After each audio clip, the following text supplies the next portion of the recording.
Hello everyone, and welcome to another Thursday. That means it's time for a gear talk. We do this every other Thursday at 5 o'clock. You're probably wondering, hey, where's the Lancer? Instead you have a championship title? Yes, because I very rarely get to pull this out and be like, look at that, I have a championship. So I figured for once I would actually do it. So yeah, I've got a title and I just really want to put it on. So today I was thinking about what we would talk about, and I was kind of thinking of like the world of SERA we can talk about once again, but I was like, okay, I want to change it up instead of just countries or cities. What else can I do? And it just so happens that Gears has introduced some newer stuff that actually works out really well for this. The settlements. So the settlements are very interesting because the question comes up, what exactly happened to all of humanity? Or like, what was the plan with all of the world destroyed? What was the 1% of humanity left going to do to repopulate the world? They weren't just going to live in ruins. So came down to Baird, and at the time, the people who were running the new cog, at the very beginning with Anya and everyone, what we were going to do,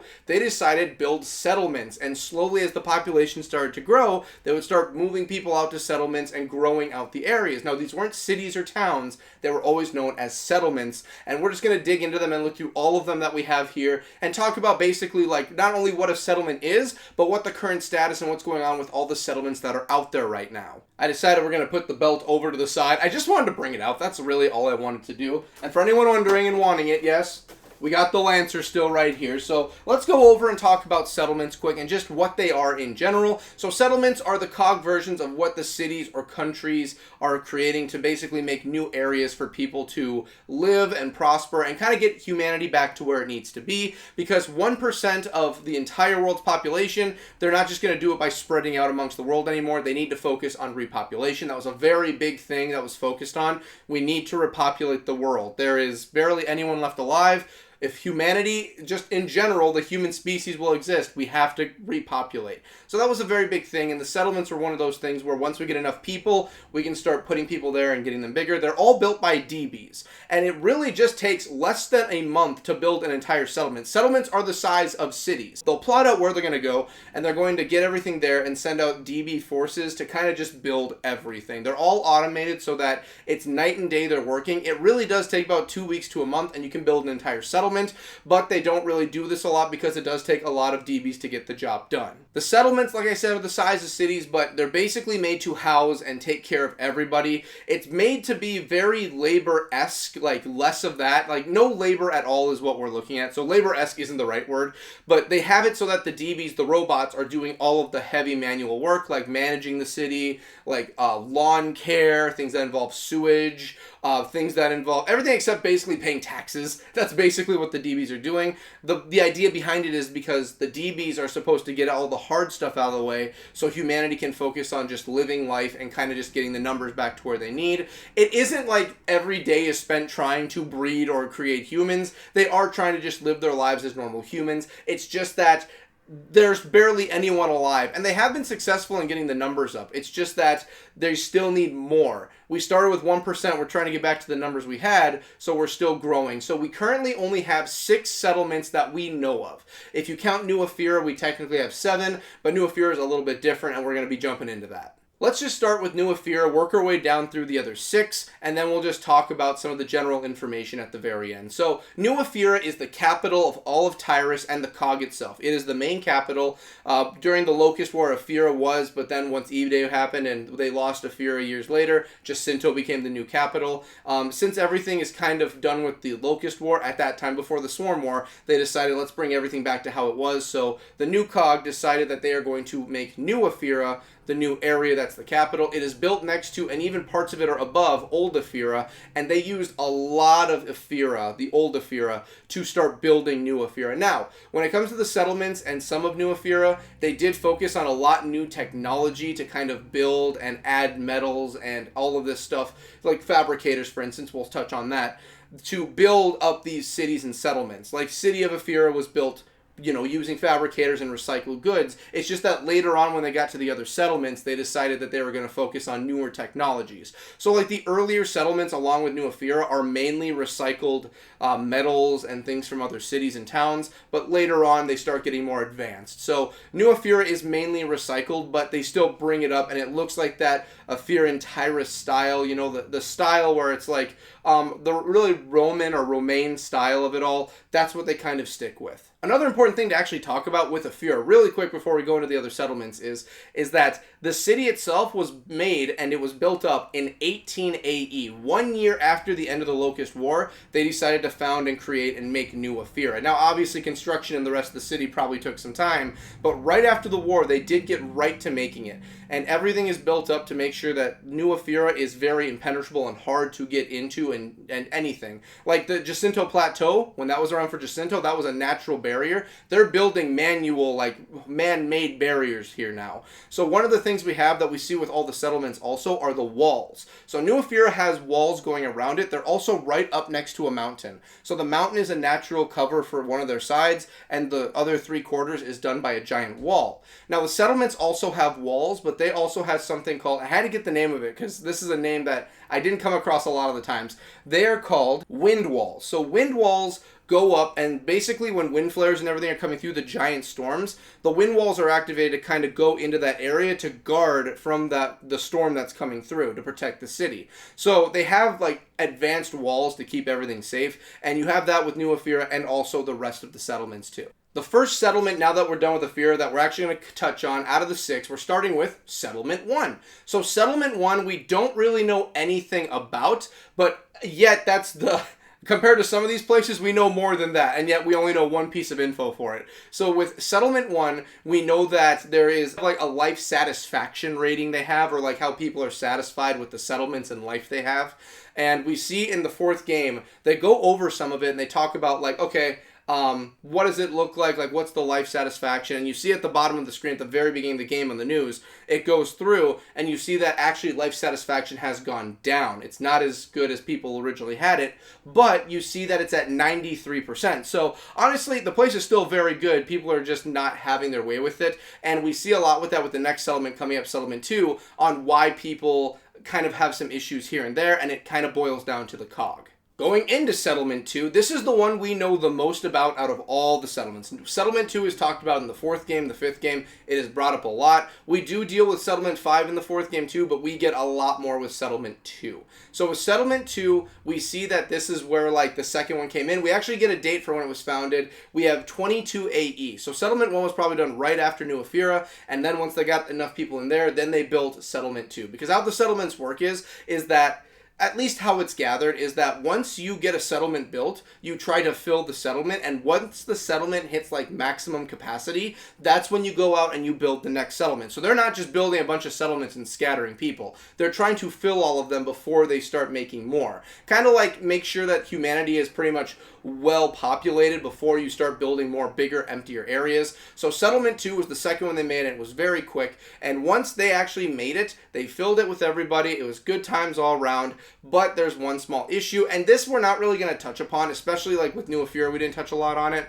but it's the idea of how the cog operations go and how things are run. It is, the word fascist is thrown around a lot, but that really does touch on a lot of things. The new cog government is a lot different and similar, it's weird to say, than the original. For instance, during wartime, the COG forces, the original, it really is seen as like the military is the main focus. The citizens, you are a part of our country. It's really hard to explain. I'm not the greatest at politics, so I'm not going to jump into a whole political terminology that goes into this. But basically, it's seen as like the military power is our focus, and the government, the people do what they can for the government, not the government does what they can do for the people. That's basically how the original COG was seen. You see that with the new COG, except that's amped up quite a bit. Some people are not a big fan of being told, and Kate touches on this too in the 4th game, of how, what if I don't want to be forced to breed with people? What if I don't want to be a part of breeding programs? What if I don't want to be forced to go to settlements? What if I'm against the way that the COG is running things? Like Marcus Phoenix was against how the new COG was run. Like, what if I'm not a fan of that? And the COG see it as like, well, you can either get out or you're going to follow what we say, and sometimes you don't really have a big say in that. So when it comes down to what happened in Settlement 2, there was a really strong rioting scene that happened with that situation.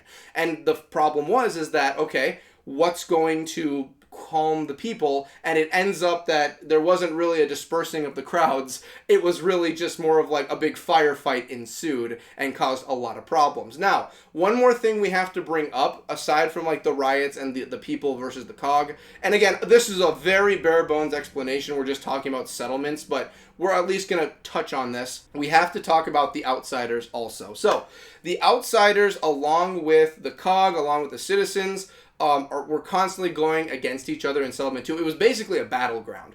The outsiders would now and then enter in, and these are the people who are not a part of the cog or affiliated with the cog. They live in their own cities or towns outside of cog control. They're not their own nations, but basically like their own settlements outside of the cog.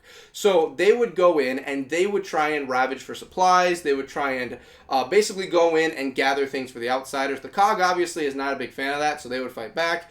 And the civilians were also like, hey, we don't like how the cog is running things. So it really did end up as a very big like cog trying to enforce more and more martial law as time went on and fighting against the outsiders. That's why there's such a big heated situation with outsiders a lot. Aside from what happens later on with like Settlement 5, we'll get to that. It all happens there. And then later on when we jump ahead in time to Gears 5, Settlement 2 is still a battleground, but now we're dealing with the Swarm. At this point, the outsiders and the cog have kind of settled their situations because of Kate. Kate is kind of going around and trying to make peace with everybody, so everyone's on the same side. And the outsiders are pseudo-aligned with the cog just because we need to survive and not die. So it turns out that there is a mass grave that was buried with Locust near Settlement 2, and it has awakened, and the Swarm are now coming in to fight. So what happens is that the cog sent a lot of reinforcements to Settlement 2 to kind of, quash the beef, take care of everything, and just kind of, okay, this is our settlement, our people are still safe. But they also know this is a very dangerous situation. We're trying to repopulate. We can't just have civilians dying. So they are evacuating. They send in Delta to go and assist,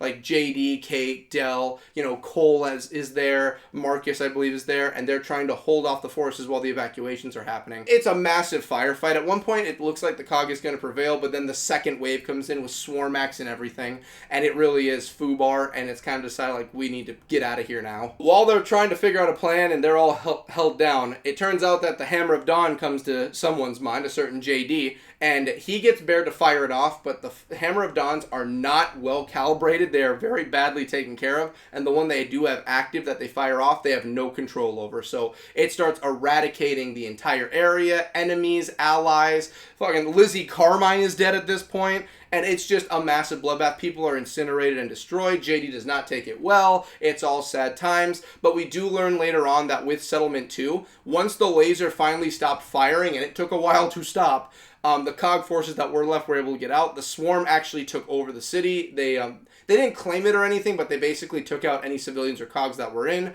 And not only that, but it is destroyed and taken under Swarm control. We see that this is the one and only settlement that is actually lost to the cog. So this is an actual area that is gone. They do not deal with Settlement 2 anymore. Now, for this one, we're going to touch on two. We're going to touch on Settlement 3 and Settlement 4 because we don't know anything about Settlement 3 and Settlement 4. Nothing has ever been brought up. The only things that we do have that are kind of touched upon would be District, Foundation, and War Machine. Now, these three maps, they are mentioned that these are over at settlements. We do not know which settlements these are for, but it is mentioned that, hey, settlements, so there's a chance it could be 3 or 4. It could be. The only one that it might not be is War Machine, because War Machine has been redone quite a few times in the Gears franchise. So it was originally in Gears of War 2, and brought back for 4. So War Machine, it's been changed to a settlement area now, but I don't think it is, unless they built around where this settlement would have been, where that map would have been, and just changed it over time. But definitely District and Foundation, those are definitely somewhere. So if it's not one of the ones we're going to be talking about or already have, 3 or 4 it's looking like, we just don't know which one it's going to be. Settlement number 5. So with Settlement number 5, this is the one we are first ever introduced to, if you don't count New Ephyra at the beginning of 4. So with JD, Del, and Kate, and Oscar, they go into Settlement 5 because they are looking for their outpost. They are looking to steal the Fabricator from Settlement 5. All settlements have fabricators. They are found at the very center of the entire settlement. So with a settlement, how it works is the fabricator's in the middle, you build up the tower that holds the DeeBee forces and it holds the fabricator and it builds outwards. Now here's a fun little fact. All settlements are circular, but not a perfect circle. They form the shape of a gear, the cog, the coalition of world governments. A cog, gears, you get it?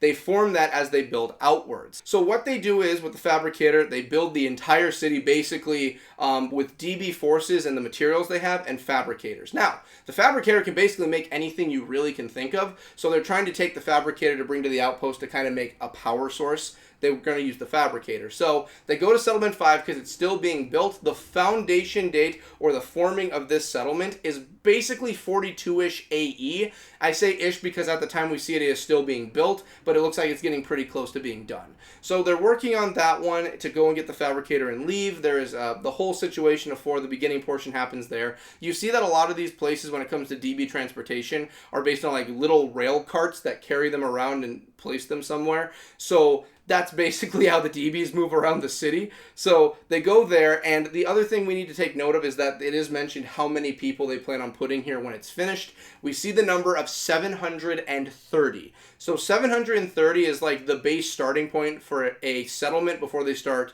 populating and getting more people in there. So that's basically the number we're dealing with humanity with each settlement. At a bare minimum, we're looking at 730, and yeah, that's settlement 5.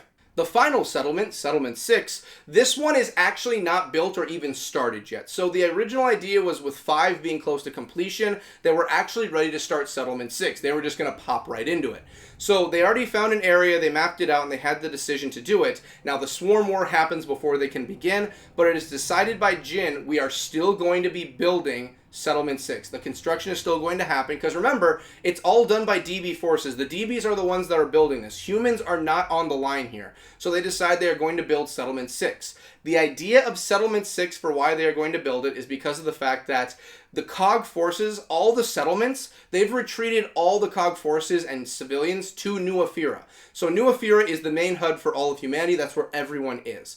Now, with some of the settlements being attacked, some of them being destroyed, Settlement 6 is going to be built so that the outsiders will all have somewhere that they can go and they're able to live. Because the outsiders are very spread apart. The outsiders and what was they are formerly the Stranded. They're the evolved form of Stranded, but there's also other groups that don't side with outsiders. They're trying to bring them all together because everyone is scattered throughout all of Tyrus and all the other countries. So if everyone's all together, at least they know that they can be protected and they're not being picked off one by one. So once they finish Settlement 6, they will evacuate everyone that is an outsider to 6, and the COG forces and the civilians will be going over to New Ephyra. So that's the plan for 6. They are still currently working on it at this time. They have not finished. I don't even think they have even placed down a fabricator there, but that is the situation with Settlement 6. And that'll do it for the settlement. So, like I said before, we're not going to really go into detail with a lot of things. Like, when it comes to the political views of the COG, I want to save that for when I have an actual COG video dedicated to the COG government.